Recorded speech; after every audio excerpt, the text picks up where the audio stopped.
Welcome to Sweet Life Beat Life. We hope this video helps. You start by confirming the basics. Make sure your Minecraft edition and server plugin versions match, because mismatched builds often break voice. Then install the official voice client or plugin and enable microphone permission in your operating system so audio can pass through. Once done, restart Minecraft and join the same server IP and the voice channel or proximity option. This first sequence fixes most simple availability issues quickly. It aligns client and server expectations before deeper troubleshooting.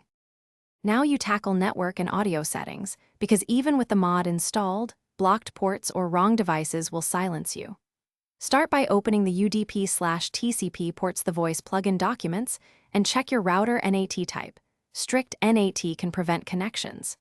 In Minecraft's voice options, pick the exact microphone and speaker devices and set the sample rate to match your OS, so there's no resampling hiccup. If you use a VPN, disable it briefly or add firewall exceptions to allow voice packets. Finish by verifying end-to-end. Ask a friend to confirm they hear you or use a loopback test in the voice plugin. Push-to-talk helps isolate input problems. If issues persist, update audio drivers and the voice plugin, then clear any plugin cache so stale configs don't interfere. Make sure to restart the client after updates. One key troubleshooting tip: if voice remains unavailable, reset voice settings to defaults and perform a clean reinstall of the plugin. Many stubborn faults vanish after a fresh setup. Thanks for watching.